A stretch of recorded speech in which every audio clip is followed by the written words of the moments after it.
नमस्कार दोस्तों, सरजी क्लासेस में आपका स्वागत है। तो हम लोग देखिए सामान्य हिंदी के प्रीवियस ईयर क्वेश्चन कर रहे थे D triple S B JE और एई एग्जामिनेशन के लिए।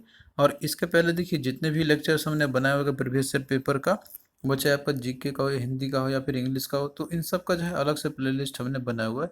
तो आपको जो है डिस्क्रिप्शन बॉक्स में लिंक इसका मिल जाएगा, तो आप लोग वहाँ से प्रीवियस सारे वीडियो को देख सकते हो। और देखिए दोस्तों, हमने जो है एक कोर्स भी लॉन्च किया हुआ डी ट्रिपल एस बी एई और जेई एग्जामिनेशन के लिए। इसमें देखिए आपको जो है इन तीनों सब्जेक्ट का आपको पूरा कंप्लीट कोर्स यहाँ पे जो है पूरा कंप्लीट कराया गया हुआ है, जिसमें कि आपको जनरल स्टडी, इंग्लिश और हिंदी, इन सब का जो टॉपिक वाइज लेक्चर्स तो आपको मिलेगा ही इसमें, और साथ में प्रीवियस ईयर क्वेश्चन के साथ में। और आपको पीडीएफ भी मिल जाएगा इसी के साथ में, आपको अलग से लेने की जरूरत नहीं पड़ेगी। तो इसके लिए जो आप लोग हमारा ऐप डाउनलोड करना, सरजी क्लासेस के नाम से है, इसका लिंक आपको डिस्क्रिप्शन बॉक्स में मिल जाएगा। और कोर्स देखिए कुल 199 रुपीज़ हमने रखा हुआ है यहाँ पे। तो जो लोग भी एक कम्प्रिहेंसिव वे में एक ही जगह पे इन सारे सब्जेक्ट का अच्छे से तैयारी करना चाहते हैं बिना कोई डिस्ट्रैक्शन के, तो आप लोग जो है इसमें एनरोल हो सकते हो। और ये जो है कोई एग्जाम के लिए काफ़ी बेनिफिशियल रहेगा। हमने इसमें जो काफ़ी रिसर्च करने के बाद बनाए हुए कंटेंट को ऐड किया हुआ है। तो आप लोग इसमें एनरोल हो सकते हो, लिंक आपको देखिए डिस्क्रिप्शन बॉक्स में दिया हुआ है। और इसके साथ में देखिए दोस्तों, हमने जो है पीडीएफ भी ऑलरेडी बना दिया है, वो चाहे आपका हिंदी का हो या फिर चाहे आपका इंग्लिश का हो या फिर जनरल स्टडी का हो, जो कि एग्जाम पॉइंट ऑफ व्यू से काफ़ी इंपॉर्टेंट है आपका।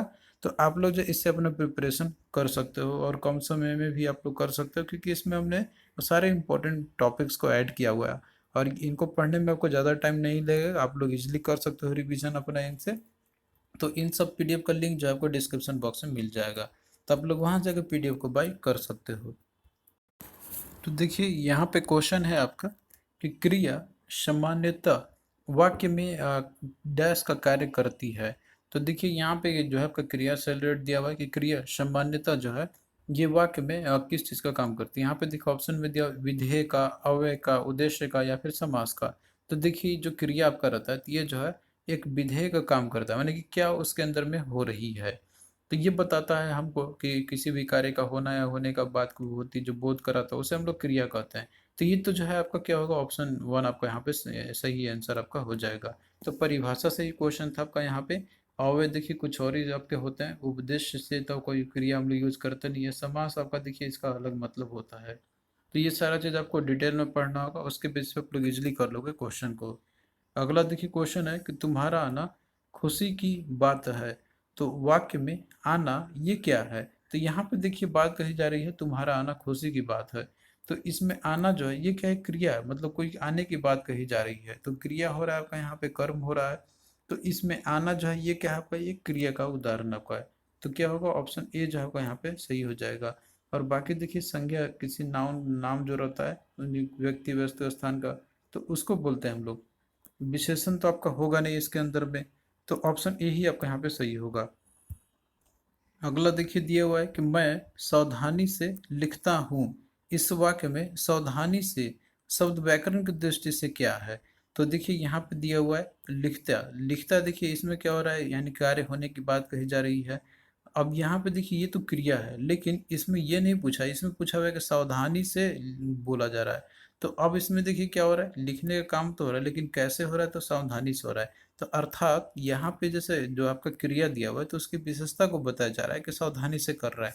तो ये जो है आपका इसमें क्रिया विशेषण आपका है सावधानी से। तो क्या होगा, डी आपका राइट आंसर हो जाएगा। तो देखिए क्रिया जो होता है, मतलब जो कर्म किया था, तो वो तो आपका होता ही है कि जैसे हमें कर्म का बोध हो, यानी कि काम होने की बोध हमें पता चले। लेकिन अगर उसी में दे दिया जाए कि कर्म किस तरीके से हो रहा है, उसके बताया जाता है कोई चीज़ के बारे में, विशेषता बता दी जाती है, तो वो आपका क्रिया विशेषण कहलाता है। तो इसी में वही सेम सिनेरियो है आपका। लिखने की बात कही तो जाए, लेकिन कैसे किया जा रहा है, तो वो सावधानी से किया जा रहा है। तो इसीलिए क्रिया विशेषण का आपका ये दिया हुआ है, उदाहरण है। नेक्स्ट देखिए क्वेश्चन है आपका कि निम्नलिखित में से अकर्मक क्रिया का उदाहरण कौन सा है। तो इसमें आपको अकर्मक क्रिया का उदाहरण बताना है। तो देखिए सबसे पहले तो जो है आपको सकर्मक और अकर्मक क्रिया के बारे में पता होना चाहिए कि होता क्या है। इसके बेस पे जो है आप लोग क्वेश्चन को कर पाओगे। तो देखिए जो अकर्मक क्रिया आपके जो होते हैं, तो इसमें देखिए क्या होता है यहाँ पर कि इसमें जो है क्रिया में क्रिया का जो प्रभाव जो होता है ना, तो वह कर्ता पे पड़ता है, ना कि उसमें कर्म आपका होता है, कर्म पे नहीं पड़ेगा। जबकि सकर्मक क्रिया का जो प्रभाव आपका होता है, तो वो जो है कर्म पे पड़ता है। अर्थात उसमें जो है जो कर्ता होता है तो उसका कोई रोल नहीं होता है यहाँ पर, नहीं कि उसका कोई असर नहीं, मतलब उसका प्रभाव जो है उस पर नहीं पड़ेगा, तो वो आपका क्या कहलाएगा, वो सकर्मक क्रिया आपका कहलाएगा। तो देखिए यहाँ पे अगर आप लोग ऑप्शन को देखोगे यहाँ पे, जैसे कि पहला आपका दिया हुआ है इसमें विद्यार्थी पुस्तक पढ़ रहा है, तो इसमें देखिए पढ़ने का काम हो रहा है, यहाँ पे क्रिया है आपका, लेकिन यहाँ पे पढ़ने का काम हो रहा विद्यार्थी के द्वारा, लेकिन इसका जो असर है, मतलब कि इसका देखिए जो फल है आपका प्रभाव जो है तो वो कर्म पे यानी कि पुस्तक पे पड़ रहा है, ना कि कर्ता जो विद्यार्थी है उस पे पड़ रहा है। तो ये जो आपका क्या है, ये जो है आपका दिया हुआ है, किसका उदाहरण है आपका, ये आपका उदाहरण किसका, सकर्मक क्रिया का दिया हुआ है। अगला देखिए इसमें दिया हुआ है कि हवा चल रही है, तो हवा चल रही है दिया हुआ है इसमें, तो देखिए इसमें जो है आपका अकर्मक क्रिया का उदाहरण दिया हुआ है, सिंपली बोला जा रहा है कि हवा चल रही है, तो हवा चल तो रही है, तो इसमें देखिए सिंपली मतलब जो चलने का काम जो हवा मतलब खुद इसी पे ही पड़ रहा है, कर्ता पे ही हो रहा है यहाँ पर आपका, तो इस तरीके से आपका अकर्मक क्रिया का उदाहरण ही दिया हुआ है आपका यहाँ पे। तो ये जो है ऑप्शन बी आपका क्या होगा, अकर्मक क्रिया का उदाहरण है। अगला आप और भी देखो ऑप्शन को देखोगे, यहाँ पे दिया हुआ है कि वे गीत गा रही है, तो इसमें देखिए गाने का काम हो रहा है यहाँ पे उन लोगों के द्वारा, लेकिन क्या गा रहे हैं, तो गीत गा रहे हैं, तो गीत यहाँ पे क्या हो रहा है कि जो प्रभाव है ये कर्म है गीत, तो इस पे पड़ रहा है, तो अर्थात ये भी आपका सकर्मक क्रिया है। अगला देखिए जब खिलाड़ी हॉकी से खेल रहे हैं, हॉकी खेल रहे हैं, तो खेलने का काम हो रहा है खिलाड़ी के द्वारा, लेकिन इसमें देखिए हॉकी भी आपका जो कि कर्म आपका ऑलरेडी दिया हुआ है इसके अंदर में, तो यहाँ पे खेलने का जो काम तो किया जा रहा है खिलाड़ी के द्वारा, लेकिन कर्म हॉकी है जो कि इसका प्रभाव जो है कर्म पे पड़ रहा है, तो इसमें देखिए कर्म आपका दिया हुआ होता है एक्चुअली में। तो ये आपका क्या है, सकर्मक क्रिया का उदाहरण है, तो इसमें से बी ही है जो कि अकर्मक क्रिया का आपका उदाहरण है। और इनफैक्ट और भी डिटेल में आपको समझने के लिए जो है पीडीएफ में ये सारे देखिए आपको मिल जाएंगे, सकर्मक अकर्मक क्रिया क्या होता है आपका यहाँ पे, तो ये चीज़ आपको देखिए अच्छे से एक बार समझना होगा और पढ़ना होगा, उसके बाद क्वेश्चन का आप लोग इजिली कर लोगे। तो पूरा डेफिनेशन ही दिया हुआ है, सकर्मक क्रिया किसको बोलते हैं हम लोग, कि वाक्य में जिस क्रिया के साथ कर्म भी आपका होता है तो उसे सकर्मक क्रिया का, अर्थात मतलब ये हो गया कि क्रिया का फल कर्म पर पड़े, उसे हम लोग सकर्मक क्रिया हम लोग कहते हैं। एग्जाम्पल देखिए दिया हुआ था, जैसे अध्यापिका पुस्तक पढ़ा रही है, तो इस वाक्य में दिया हुआ था आपका पुस्तक, तो और इसमें देखिए मतलब कि जो कर्म हो रहा है आपका पढ़ने का, मतलब यहाँ पे जो क्रिया है वो पढ़ने किया जा रहा है, तो इसमें जो है आपका दिया हुआ है पुस्तक, ये कर्म हो रहा है इसी पे असर पड़ रहा है, अध्यापिका पे नहीं पड़ रहा है, तो ये जो है आपका सकर्मक क्रिया का उदाहरण है आपका। इसके फर्दर और भेद होता है, तो ये सब आप लोग डिटेल में पढ़ सकते हो, कोर्स में हमने पूरा अच्छे से समझाया हुआ है। और अकर्मक क्रिया हम लोग वे क्रिया को बोलते हैं हम लोग, इसमें देखिए क्या होता है कि कर्म की आवश्यकता नहीं होती है, अर्थात इसमें जो है कर्म रहित आपका होगा, और इसमें जो है आपका क्या होगा, फल सीधे कर्ता पे ही पड़ेगा। जैसे दिया हुआ श्याम सोता है, तो देखिए इसमें सोने का काम हो रहा है, और इसमें ये नहीं कहा जा रहा है कि श्याम कहाँ पे सो रहा है, पलंग पे सो रहा है या फिर कहीं और पे, तो कर्म है ही नहीं, सिर्फ करता है, तो इसका मतलब ये जो आपका अकर्मक क्रिया का उदाहरण आपका हो जाएगा। तो ये चीज़ है इंपॉर्टेंट है, आप लोग इसको देखना और अच्छे से समझना, पीडीएफ में पूरा कंप्लीट दिया हुआ और कोर्स मैंने अच्छे से समझाया हुआ है इसको, तो आप लोग उसमें एनरोल हो सकते हो, वहाँ पे जो है आपको अच्छे से समझ में आ जाएगा सारा चीज़।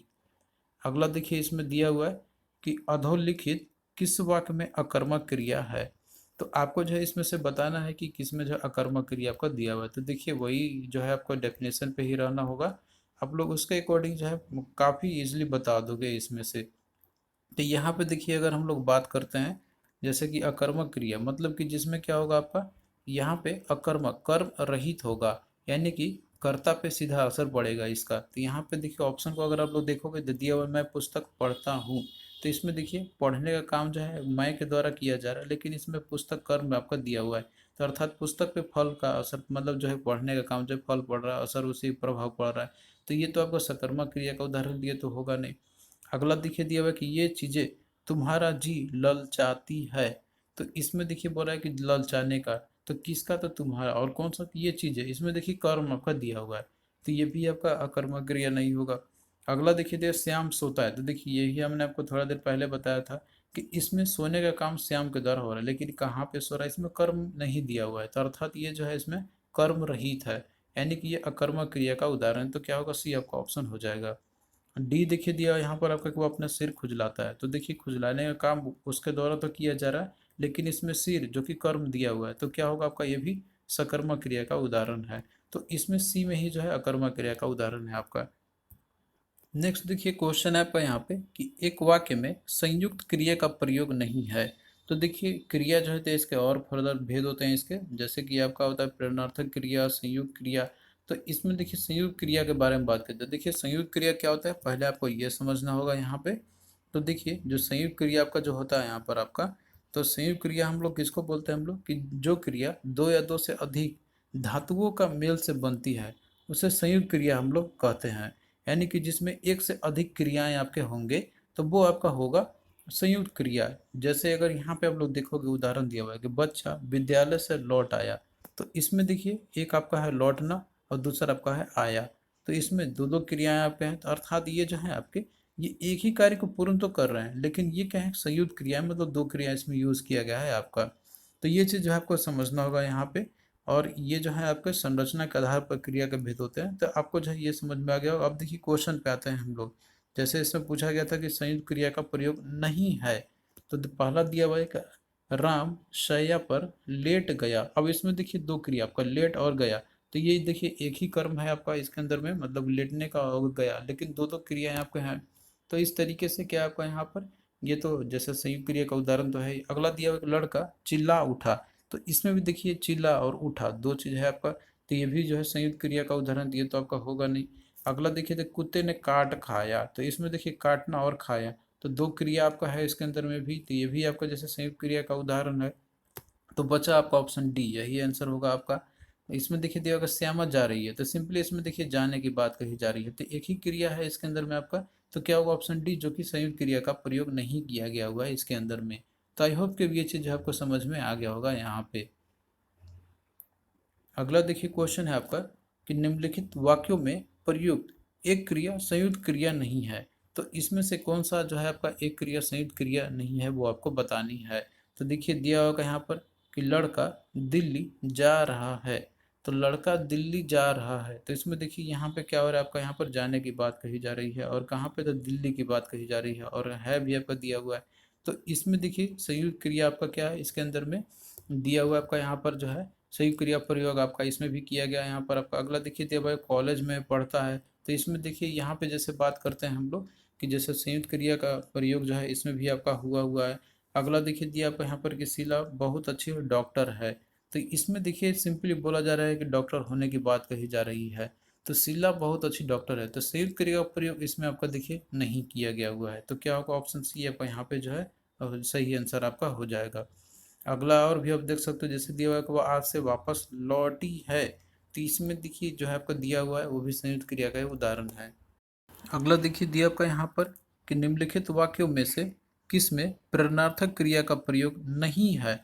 तो किसमें नहीं है वो आपको बतानी है। तो यहाँ पे देखिए दिया हुआ है कि पिता उसे पढ़ाते हैं, राम नहीं पढ़ता, वे अध्यापक से पढ़वाते हैं, अध्यापक परिश्रम कराते हैं। तो देखिए सबसे पहले आपको जो प्रेरणार्थक क्रिया के बारे में आपको पता होना चाहिए कि ये है क्या। तो देखिए प्रेरणार्थक क्रिया जो है आपका, तो ये हम लोग उसको बोलते हैं हम लोग कि जब कर्ता किसी कार्य को स्वयं न करके वो किसी दूसरे को कार्य करने की प्रेरणा दे, तो उसे हम लोग बोलते हैं प्रेरणार्थक क्रिया, उस क्रिया को बोल देंगे लोग प्रेरणार्थक क्रिया। तो देखिए इसमें जो है आपको इस तरीके से मिलेगा उदाहरण देख के कि मालिक नौकर से कार साफ करवाता है। तो इसमें देखिए यहाँ पे मालिक जो है वो स्वयं साफ ना करके बल्कि जो है वो अपना नौकर से जो है वो कार को साफ करवाता है। तो यहाँ पे क्या हो रहा है कि वो प्रेरणा दे रहा है किसी को करने के लिए, वो स्वयं नहीं कर रहा है यहाँ पे। तो इस तरीके से यह जो है प्रेरणार्थक क्रिया का उदाहरण होगा। और बाकी डिटेल में पढ़ने के लिए जो आप लोग और देख सकते हो पीडीएफ में आपको पूरा कंप्लीट मिल जाएगा इसके अंदर में इंफॉर्मेशन। तो यहाँ पे देखिए दिया होगा कि पिता उसे पढ़ाते हैं, तो देखिए यहाँ पे पिता उसे पढ़ाने की बात कही जा रही है, तो ये भी आपका जो है प्रेरणार्थक क्रिया का उदाहरण है। अगला देखिए दिया राम नहीं पढ़ता, तो राम नहीं पढ़ता, तो देखिए यहाँ पे जो है कोई प्रेरणा नहीं दिया जा रहा है, इसमें सिंपली उसी से बोला जा रहा है कि वो पढ़ नहीं रहा है एक्चुअली में। तो ये जो है आपका प्रेरणार्थक क्रिया का प्रयोग इसमें नहीं है, तो क्या होगा बी ही आपका होगा। बाकी और भी ऑप्शन देख लो, इससे समझ में आपको आ जाएगा। इसमें दिया हुआ है कि वे अध्यापक से पढ़वाते हैं, तो यहाँ पे भी देखिए अध्यापक से पढ़वाने की बात कही जा रही है, यानी कि वो खुद नहीं पढ़ते वो पढ़वाते हैं। तो इसमें प्रेरणा दे रहे हैं किसी को, तो इसमें प्रेरणार्थक क्रिया का प्रयोग है आपका। डी में दिया हुआ है कि अध्यापक परिश्रम कराते हैं, तो यहाँ पे देखिए अध्यापक जो है तो वो खुद नहीं वो कराते हैं, तो यहाँ पे भी प्रेरणा दे रहे हैं किसी को, तो इसमें भी आपका प्रेरणार्थक क्रिया का प्रयोग किया गया हुआ है। तो इसमें देखिए बी ही है जिसमें कि प्रेरणार्थक क्रिया का प्रयोग आपका नहीं किया गया हुआ है। तो क्या होगा बी आपका राइट आंसर हो जाएगा। अगला देखिए दिया हुआ है कि राम लक्ष्मण से पत्र लिखवाता है, तो इस वाक्य में क्रिया का कौन सा रूप है, आपको जो है निम्नलिखित में से सही उत्तर को चुनना है।